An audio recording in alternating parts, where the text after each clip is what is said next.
What's up, guys? We are back. Two pros and an average Joe is here. This is the 8th episode. I am Brady Hanna, and I am joined by two pros, and those guys are... I'm Big Germ, and as always, we're here with...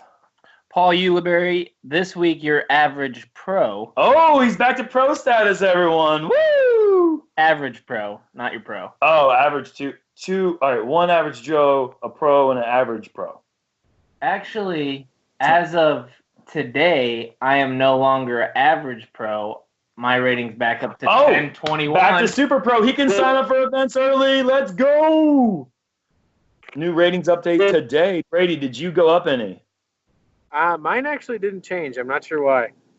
Mine didn't either. It hasn't updated since the last one, but I'm at my Well, maybe you should play in some tournaments before it actually does any movement there. Yeah, I played a sanctioned event in 5 months.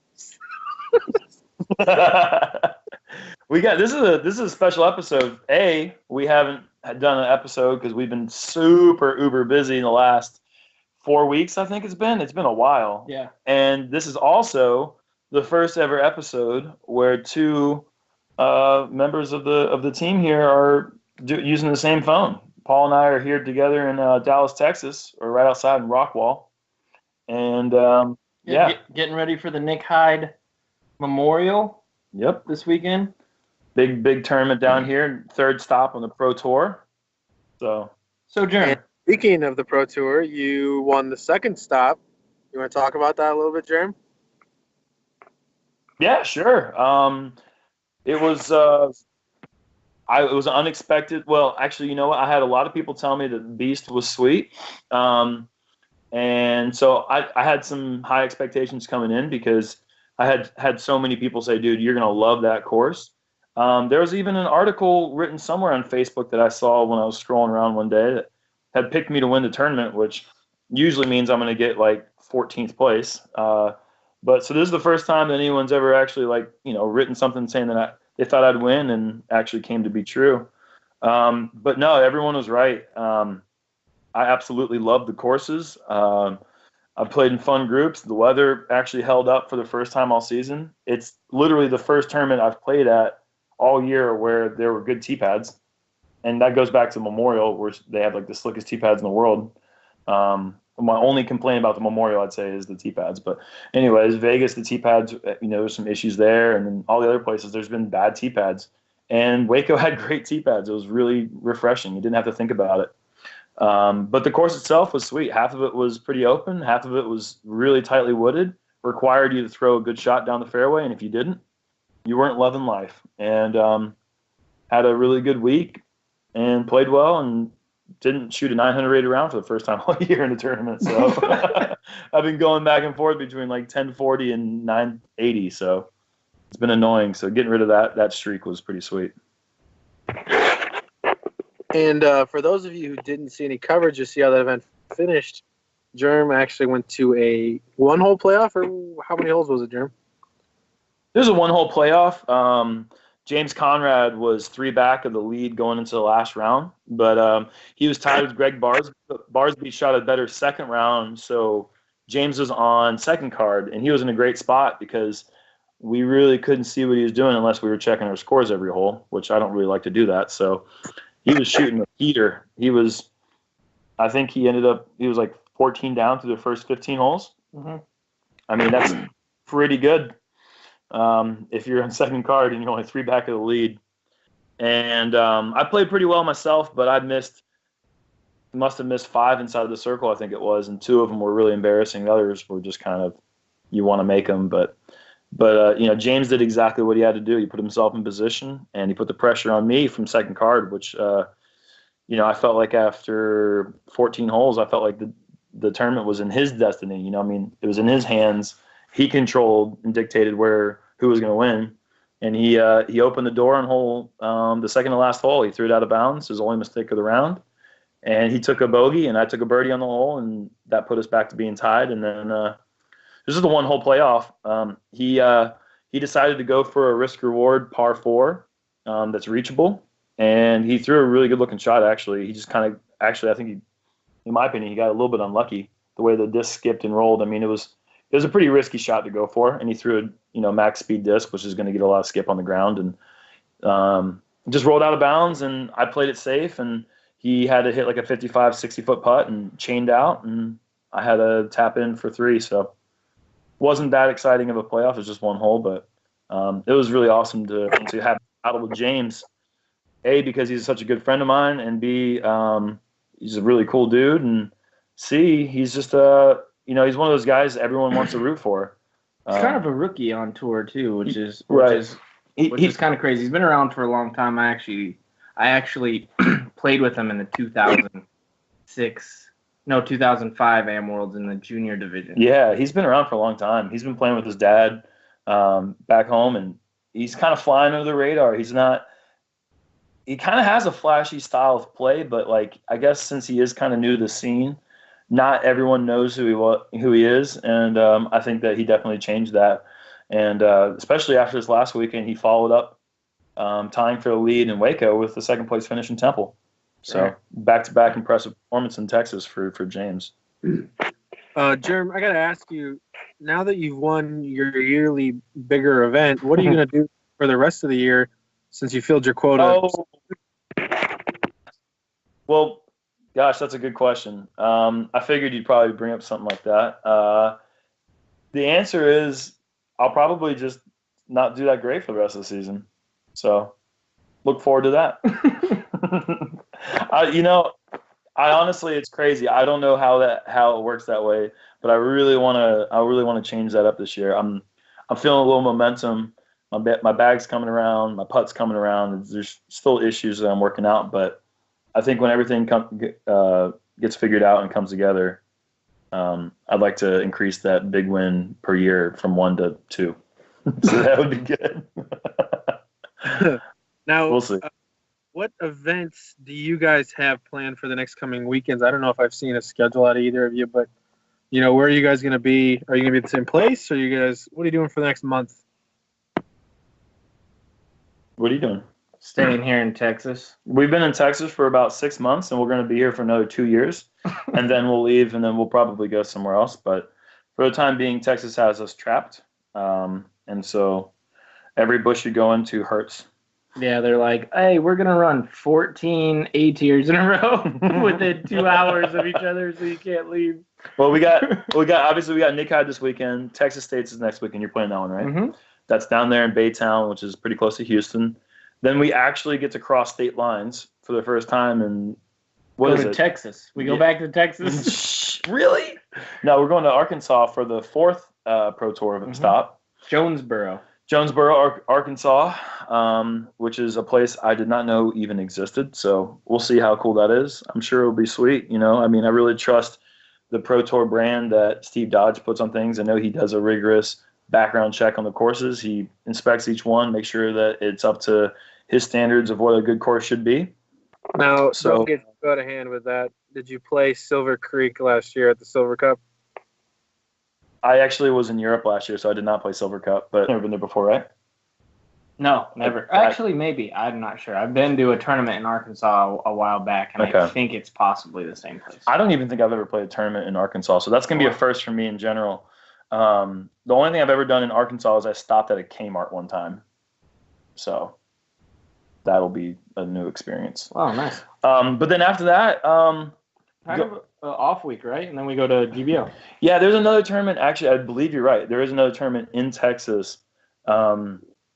Not sure what I'm going to do. That it could be an opportunity to actually. I hadn't even talked to Austin about this, but we could actually go home for a couple days, and then the big one, the GBO, which is one of the best stops on tour. Such a great tournament. The whole town really caters to disc golf out there. So I know all the players are really excited to get out there. For sure. And such an exciting city, Emporia, Kansas is. There's literally several things to do. So that's sweet.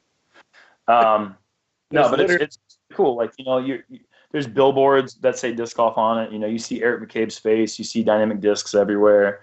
All the locals in town, they all know what disc golf is, and they're all really supportive. They all ask you, "Are you here for the tournament?" And there's specials going on at different restaurants, and it's really cool. It's one of the unique places on tour, and they always make us feel really special. So it'll be great to get back there.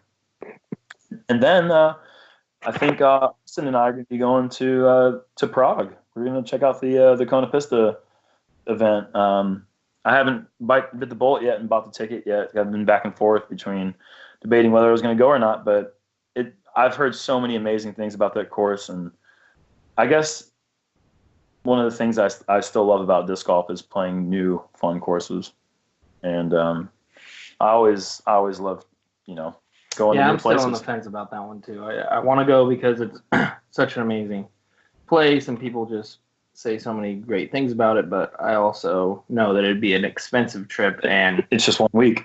1 week there, 1 week back, and then literally going back a couple months later for the European Open. So, and I have to factor in that they don't have wombat fever in Prague, but they do have like turtle fever, and so I'm gonna have to watch out for that.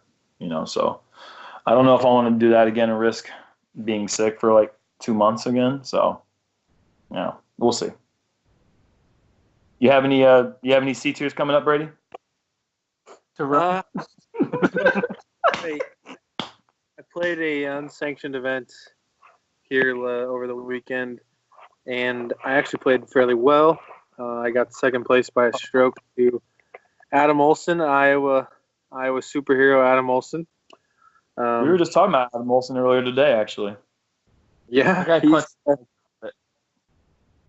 he's back in full force for sure. He was tough to catch. I was down 4 going to the second round, and I caught back up to him kind of in the middle, and they took off again, and I got it back to 1 stroke on the final hole and parked my upshot, and he put it at the base of the basket. So that was that. I won last year. I was hoping to repeat this year. Did not happen. Well, you should have played advanced again. I'm just kidding. Bad joke. Too soon. Playing open this is my 3rd full year. So, but no, this weekend I got an event at Sunrise Golf Course. Paul actually played it last year in a tornado. It's part of the little. Literally inside of one, or just right next to it? It was catastrophic winds. It was the windiest day I've ever seen in my life, honestly. And we played a tournament in it. It was crazy. Wow. Man, I played the Red Rock show 3 weeks ago, and it rained so hard that somehow, magically, it was raining harder under the trees. Like you were running to the trees to get away from it. It was raining under my umbrella. I was getting soaked. My umbrella was pouring on me. And like every 10 minutes, you're like, all right, it's got to slow down. It got harder every 10 minutes. It was to the point where you turn your umbrella upside down and then float. Yeah, you just use a little boat umbrella. It's tough for you, Term, because you're a lot closer to the raindrops. You're getting hit a lot harder than somebody like Paul. Right. You don't have to have an umbrella if somebody's taller than you and is collecting all the rain. Mm-hmm. So that's true. So what are we going to talk about this week? I think Paul has an interesting topic on his mind. What do you think? You want to talk about it? Talk about them. Yeah, let's talk about ratings. You want to talk about? Well, I've had it on my mind since I started playing disc golf.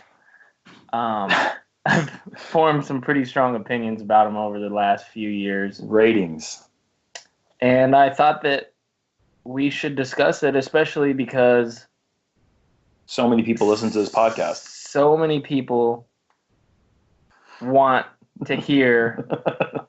It's like a hush-hush topic, I feel like. I feel like people like it or they absolutely hate it. And if you absolutely hate it, you're not allowed to say it. Here's my perspective. Everyone at some point has said ratings are stupid, right? That should be a die on a disc. Ratings are stupid. And everyone would love it because everybody has said it. However, when new ratings come out, tell me that not 99% of people don't check their new rating. Every single person. Everyone does. Even though I hate it with all of my heart. Yep, you secretly still check it. What's your rating?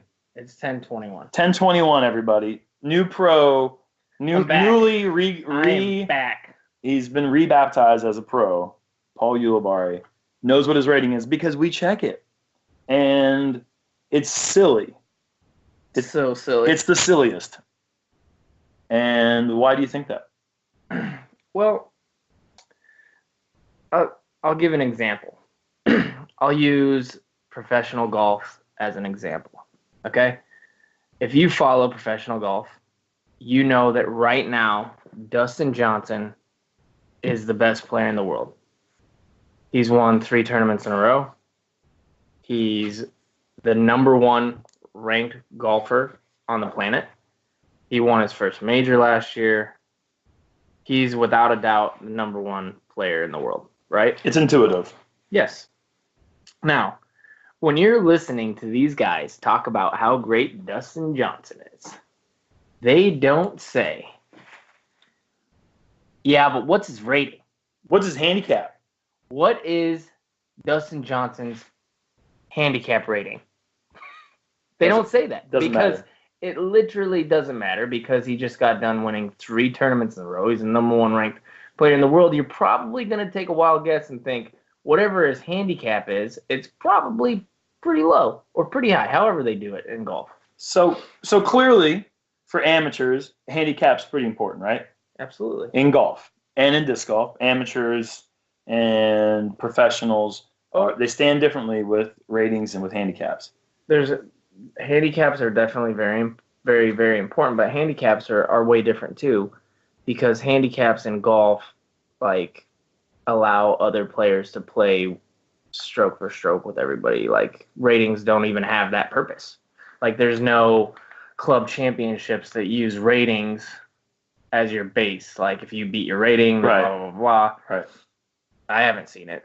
Right. Well, the only thing that's ever been close to it is probably the performance edition at the USCGC. Right. Or the DGU, whenever they had the DGU tournaments that had the performance edition stuff.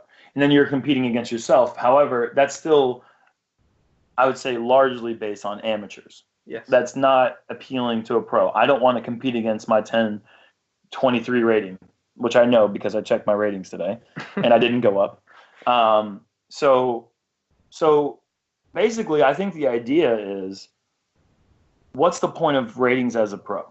As a professional golfer, once you have made it, and by made it, I mean once you have decided, I'm done with amateur, I don't need that level of competition, I want to push myself, and you've proven that you can do it, compete, what's the point of having a rating anymore? Well, people always argue with me too. They go, well, if you were 1050 like Paul McBeth, you wouldn't really care. You'd love ratings. And I'm like, not necessarily, because that's stressful. Because Paul McBeth and Ricky, Ricky just actually made 1050. Yep, today. And so I can tell you right now, Ricky kicks my butt every weekend. I know that. I know that his rating's going to be 1050 or whatever he is because he beats me by 25 strokes every weekend. I know that I am, on average, not shooting as well as Ricky. I don't need a rating to tell me that. That number does nothing. It does nothing for me. Going into an event, I don't check ratings to see who's there based on that number, meaning how good they are. I look at the names, and I say, oh, Paul Ulibarri is going to be there. That's an easy win for me. And then, oh, wait a second. I didn't see Ricky Wysocki at the bottom of the list. Oops, maybe I should go somewhere else. Right. But no, I mean, it doesn't matter. It's something that's, I guess, maybe, I think the one thing you could argue is that it's interesting for the spectators and for the fans of the sport. But even there, is it really interesting? I don't. Okay, so explain it to a new player. Explain it to somebody who's never seen disc golf before.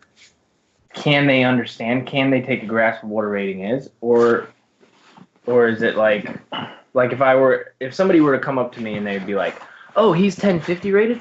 What is a rating? And I'd be like, well, it's kind of like a handicap system, but it's kind of not. Well, how high can your rating be? It could be infinity, Right. depending on how you play under the conditions in the field and blah, blah, blah, blah, blah, blah, blah, blah. The facts of the matter are, as a professional, once you reach professional status, it shouldn't mean anything. What should matter is the money you've won, the points you've earned, the tournaments you've won, and your ranking. So your ranking, not your rating. My question is, are you eliminating rounds being rated at all for professionals? Or are you saying that number shouldn't be on your page? Like, what's This is where the frustration comes from this. I've been able to ignore it for a long time, but this last month I dipped below 1020. Now, with the new rules, most of these tournaments that are being opened, they've made a rating system to where if you're 1020 rated, you can sign up for the tournament before other people. I dipped below 1020. So I couldn't sign up right away. And that just got under my skin because obviously I tour more than pretty much anybody on the planet. So why wouldn't there be another thing put in to where I would be able to sign up and have precedence over somebody else? What's your counter, Brady? I don't really have a counter, I guess. My problem is I think the ratings are fundamentally flawed from the get-go. And the fact that they're completely based upon what other people did in relative to you.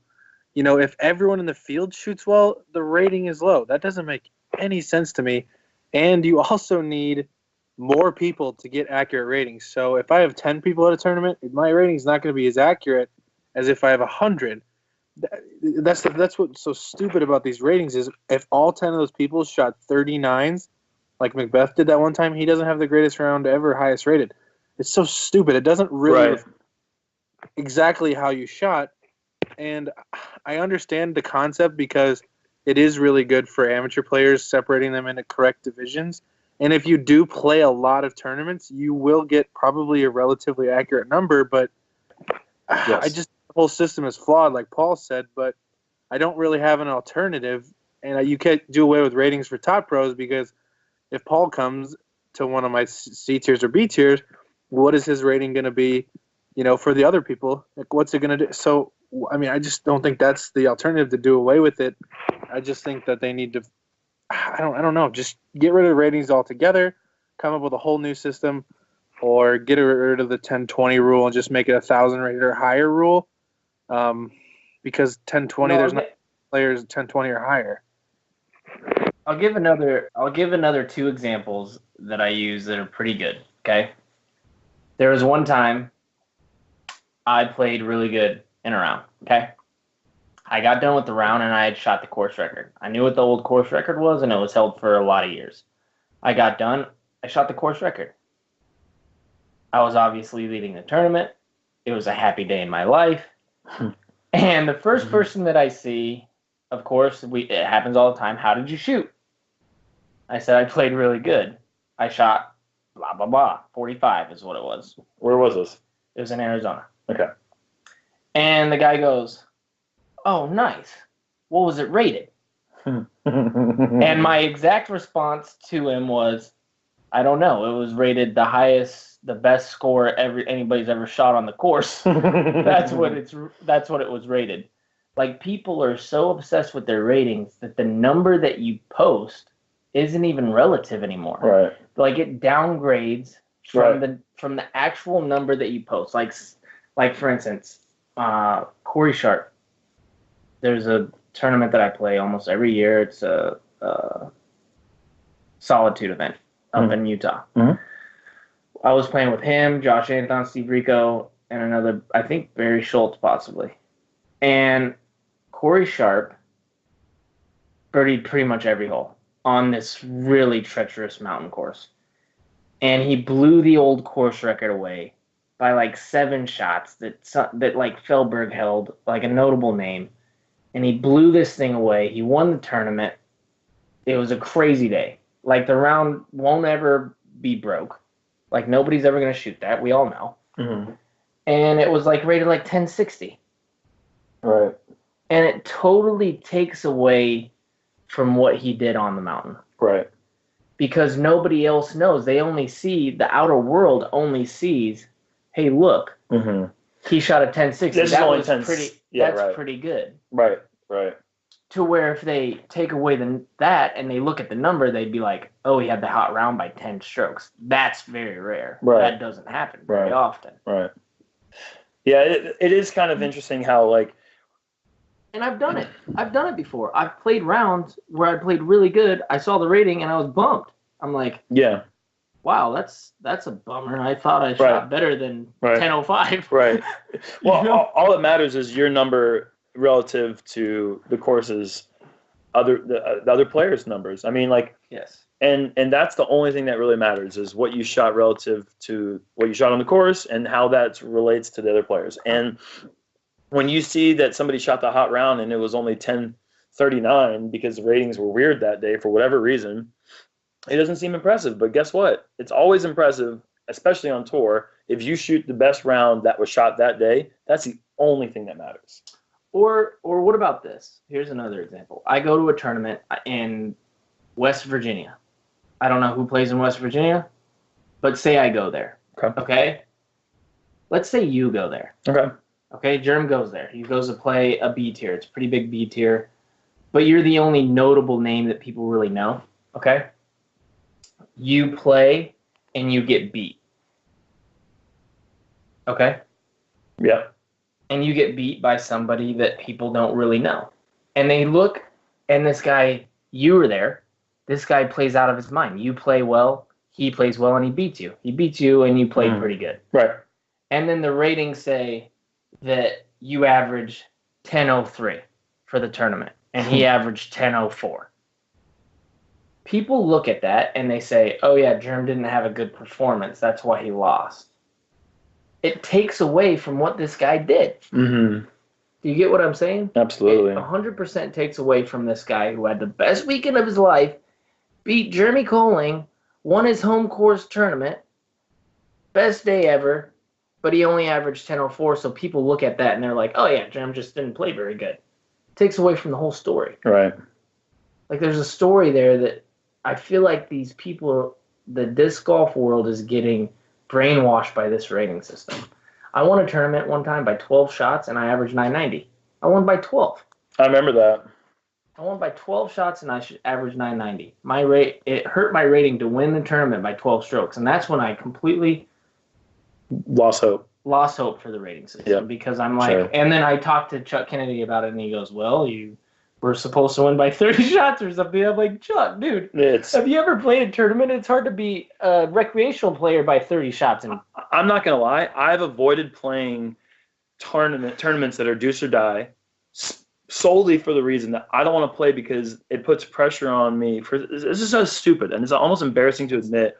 They're brainwashing us. But I won't play a tournament where you have to shoot 14 under every round to come close to your rating because I know that I won't shoot 14 under every round, and it's going to destroy my rating. And that's so stupid. I shouldn't be picking and choosing events. Like I want to play these tournaments because they're fun courses. I want to play a course where you get a bunch of birdies. That sounds fun. But I would only honestly play it if it was a non-sanctioned event because I don't want to go out there and be stressed out for every 20-foot putt knowing that it's worth 18 rating points. Example, Ricky came to a tournament in my hometown. He came there. He didn't play. His exact words to me were, I don't want to ruin my rating, which he 100% would have. There is no way on this course that he would have ever shot 1050. It's impossible. And he didn't play the tournament. I played the tournament. I think I took 4th place. I got beat by a bunch of people that played really good, and I averaged like 990, and it hurt my rating. But one of the reasons why I play so many tournaments is because I don't care about the rating, and you can see that with the amount of events. Ricky Wysocki didn't play a tournament. He's a professional. He turned down money. Ricky loves money, if you know Ricky. Yeah, Ricky likes money. He's one of those weird ones. He didn't play the event because he didn't want to hurt his rating. To me, that's taking away from the game. But he had a legitimate reason too, because our rating actually dictates some things in our sponsorship. 100%. And it has to do, and it ties in so much with world rankings I'll never forget, I actually talked to Chuck Kennedy the night before the GBO 2 years ago for 2 hours and 47 minutes. I was just going to call him and say, look, man, I got to ask you a few questions. It turned into a 2 hour and 47-minute phone call. And it was about world rankings. And the reason I was asking is because in my sponsorship contract, it noted that if I had a top 10 world ranking, I got a bonus at the end of the season. And I was like, well, I want to know how you come up with your world rankings. How much of it is ratings based? And it's like 40% ratings based. Yep. And that is so insane to me, that number, as flawed as we have determined that the rating system is, that would dictate so much. It would be such a high percentage. All that matters in the world rankings is, do I beat this person almost every time I play him? Then intuitively, I am higher ranked than they are. Example, KJ Naibu is ranked number 2 in the world right now. He's number 2 in the world? He went up to number 2 in the world. Over Paul? Over Paul McBeth. Okay? Oh my goodness. I don't even know how that's possible, but I think it's because Paul had a bad finish at the USDGC. Yeah. KJ had a good one. Now, not to toot my own horn, but if my rating was as high as KJ's, guess what? Guess who would be ranked number 2 in the world? Probably Paul. Probably Paul. Probably me. No, it's ridiculous, and that part of it is what bothers me. Is that the numbers of how I stack against somebody else in a number of events is the only thing that matters. The ratings, which we have discussed and we've kind of clearly proven, and I think everyone knows that they're flawed. I'm not going to say they're not fun. If you shoot a high-rated round, it makes you feel a little bit better about a good round. But it's annoying. It's annoying at the same time. It's like it's kind of like you take it with a grain of salt because you know you're going to shoot a good round sometime, and you're going to get slammed on the rating. And it's just such a silly thing that part of the game, which has no impact whatsoever. When I go into a tournament, my rating does not say that I'm going to beat anybody by any number of strokes. It has no impact, no bearing whatsoever.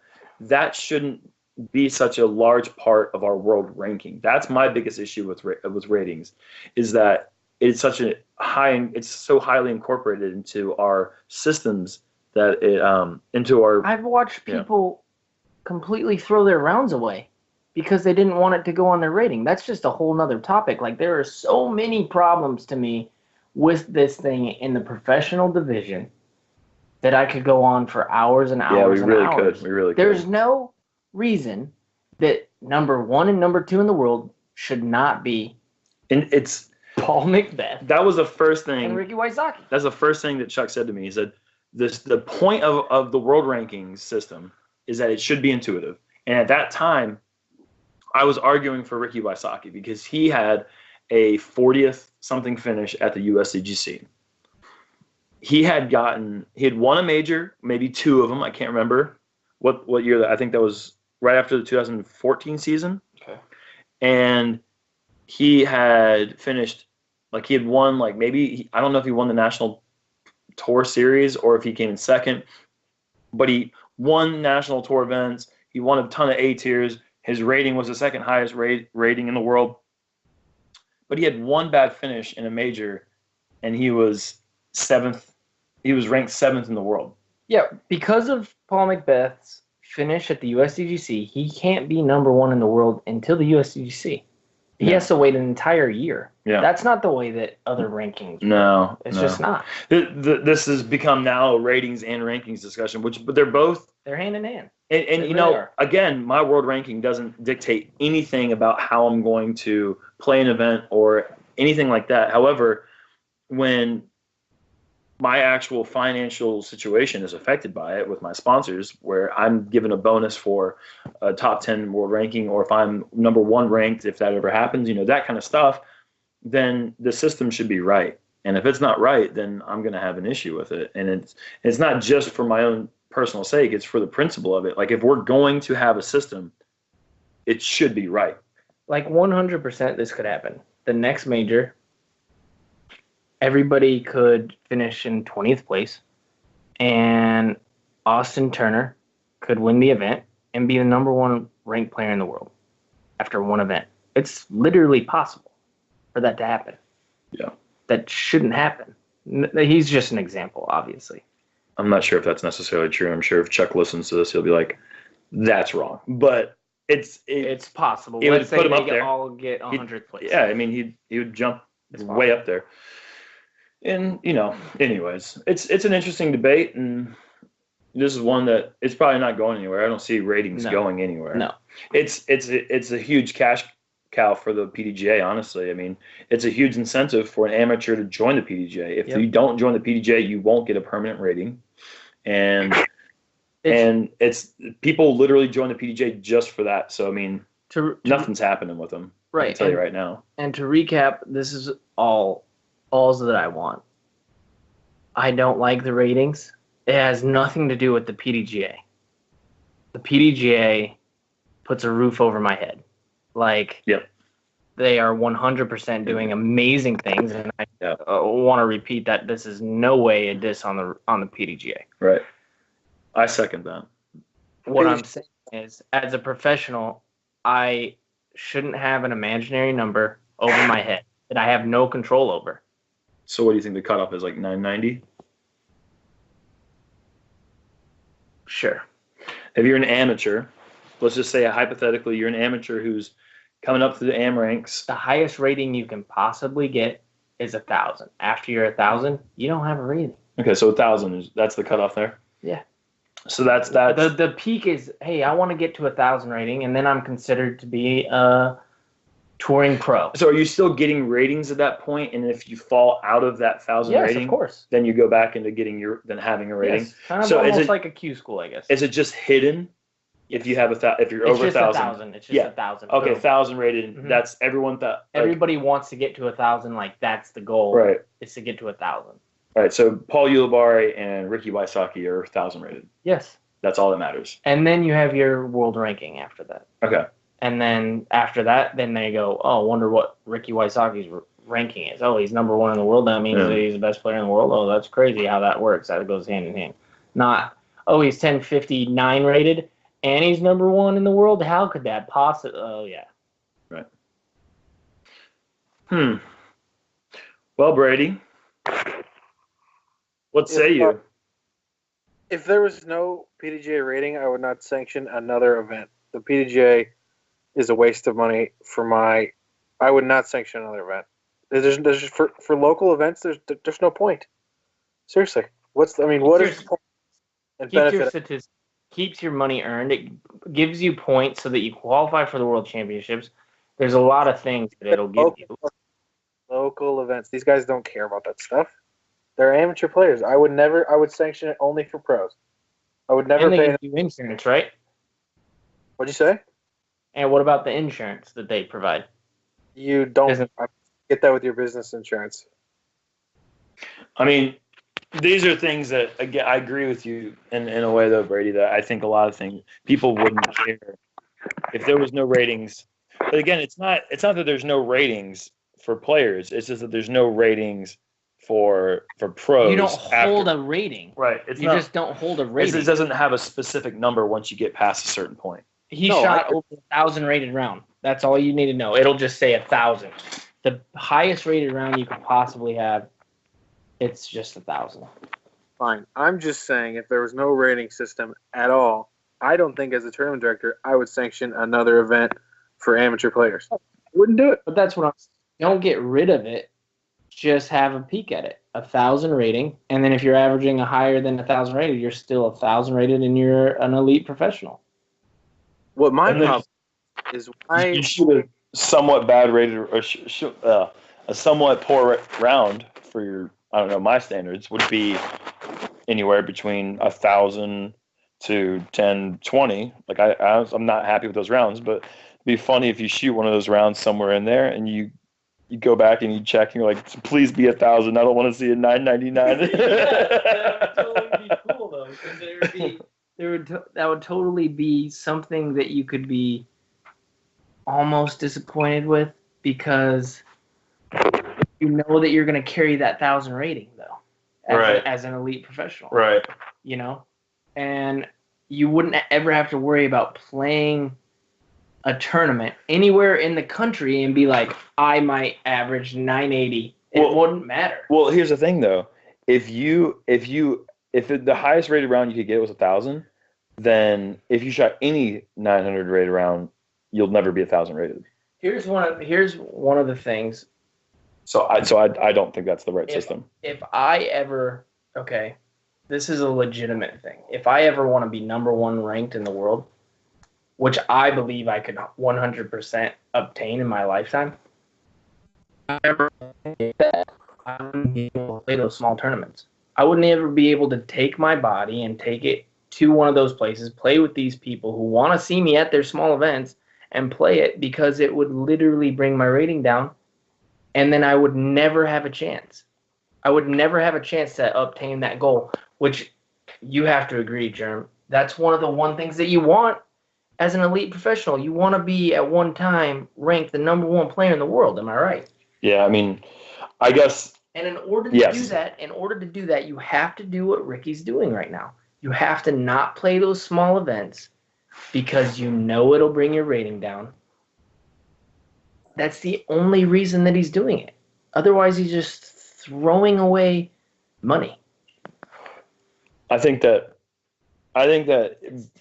if the ratings didn't have such a large impact on the world ranking, then I think that I wouldn't really care about ratings so much. I think that they'd be fine. It wouldn't bother me one way or the other.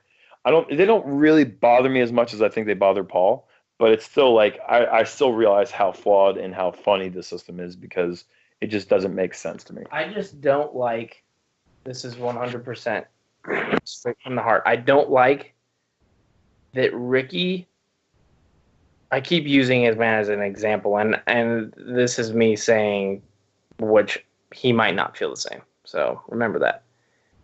But somebody might want Ricky to come to an event, and his sole reason for not playing that event is because he doesn't want to hurt his rating. That's sad to me. That's taking away from the tournament. That's taking away from golf. That's taking away, in my opinion, for the spirit of the game. Like, you're out there to win tournaments. Like, one of my biggest goals is in disc golf is to have over 100 career wins. Yeah. That's a huge goal of mine. I want that. But playing all those small events to obtain my goal wouldn't be realistic if I wanted to have a number one ranked position sometime in my life. Like, that's legitimate. Right? Yeah.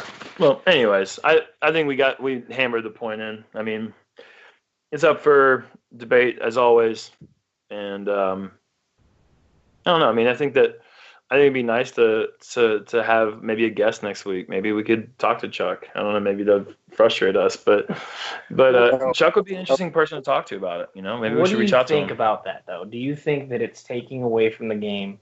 You even said it yourself that you won't play a small tournament because of that. Would you play a tournament if it? I would absolutely play some tournaments where. And that's what I'm saying. I personally don't do that because I'm like on strike against it. So I'll play as many small tournaments. I play even one round C tier that they put up because I don't want it to affect my career like that. I want to play as many events as I can because I love competition, I love competing, and I want to win. Right. Well, what do you think, Brady?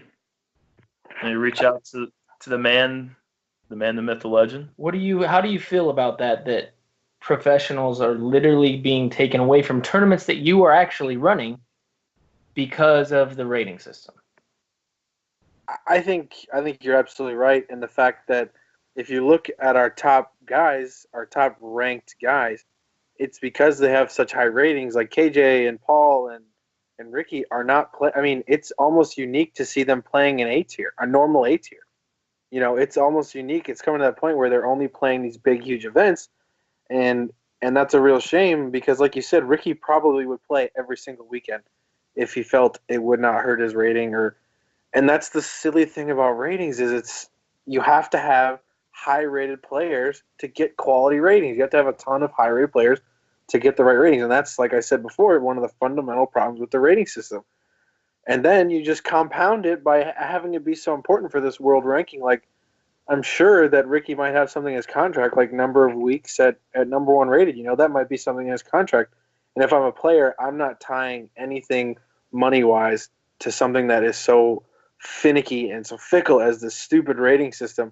And Chuck might not be the guy to have on next week. We might have to pick his brain because he obviously thinks the system is amazing. It's been this way for however many years. Are you looking? That's why I want to have him on, because hearing him and Paul go back and forth would be hilarious. I can't do it. Oh, and by the way, congratulations to Ricky to making it to 1050, because as a professional, I know how damn hard that is, and that's literally when Paul Macbeth made it to 1050, I thought nobody else would ever do it. Yeah. And now that Ricky's done it, it's literally insane. And it is a great, great accomplishment with such a flop system. Yeah, God, it's like, we love the ratings. Sorry, let's just take the whole episode and scratch it. Ratings are awesome. Yeah, your ratings. But like Paul said, is you're taking away a star from possibly playing events with less exposure. Going to an event is going to get eyeballs on that event. And maybe next year the tournament director makes it a little bigger, and that's going to grow the tournament experience for people. And right now, like Paul said, it's dampening it because people don't want to play events that aren't Disc Golf Pro Tour or NTs or majors, and because it's going to affect so much for them. That's so stupid. And Paul, you're one of the only ones who are up there at 1020 plus that play whatever and whenever, like you said. And I honestly think that if you did what Ricky and Paul do and just play these high kind of inflated rating tournaments, you're going to be 10, 30. You'd at least be a point higher for sure. You'd be 10.5 at least, 10.30 maybe even. If you just played 10.25. That's what's wrong with it. The more you play is the less chance you have of maintaining your rating. That's the whole thing. If Paul Macbeth or Ricky played as many tournaments as you do, their rating would be 5 points lower. There would be, and this could be up for debate, but I would put money on it that if they played all the events that I played, there's no possible way that they could possibly be 1050 rated. Yeah, that's just not possible. I think that's like the number one thing that people do with like the local events. If it's a course that doesn't rate well in tournament play, they'll take Macbeth, or they'll take Wysocki because they're now both 1050. Is Macbeth 1050 still or no? Yeah, 1051, 1050. Okay, so you take those two guys, and then people will be like, "There's no way Macbeth shoots a blah blah blah," because whatever that score is what a 1050 rated round will be. Like Castle Hayne, for instance, in Wilmington, North Carolina, never rates well. I have no idea why. It doesn't make any sense to me. I don't know how this happens, but like the course is like the sweetest course, and it's so difficult, and someone kills it, and they come up with like a 1045 or 1050 rated round.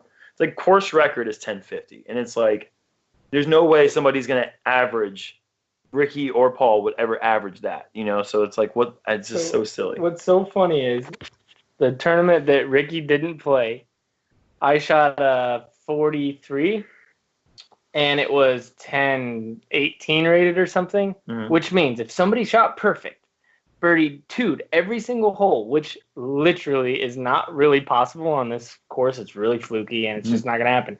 If they did that, I think they would barely average 1050. That's getting every single hole. Yeah, there's a Horizons Park in Winston-Salem, North Carolina. It's a tournament that my buddy Henry, he shot a 700 rated round, an 800 rated round, a 900 rated round, and a 1,000 rated round in the same tournament. And it's like, when I hear those numbers, I'm like frightened to play it. And I did the math one time. I checked out what the SSA was on the course. And if I wanted to shoot my rating, which at the time was like 1025, I was allowed to get 6 pars in a 4-round tournament. 6 pars out of 72 holes. I needed to shoot 66 under. And that's not possible, really. So I don't play that tournament. And it's so stupid. I want to play it. It's a fun course. It was like one of the first courses in North Carolina, and I won't even play it because... To the 6 people who are listening to this still, we always say 6, so we really hope that you 6 people are loyal. But I won't be passing up your one-day C tier on my way. Keep running them. On the way to the next event. I will be there. So you don't have to worry about that. But Jeremy Koling will be passing you guys up. No, it's not true. Just don't. If you play a deuce or die course, I won't be there. Even though I want to be there. Or maybe I will. We'll see. I will not be there just because I don't want to play disc golf right now.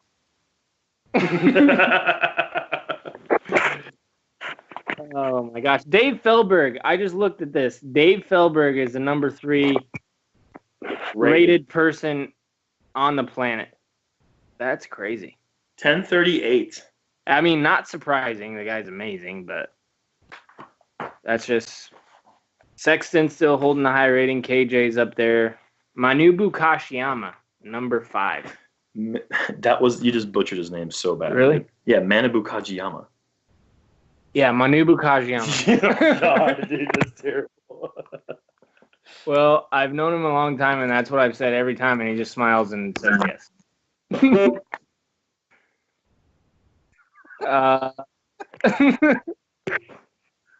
All right, I think that's probably all we can afford to talk about. It's probably been about an hour of time, and only Paul's mom is still listening at this point. Hi, Pat.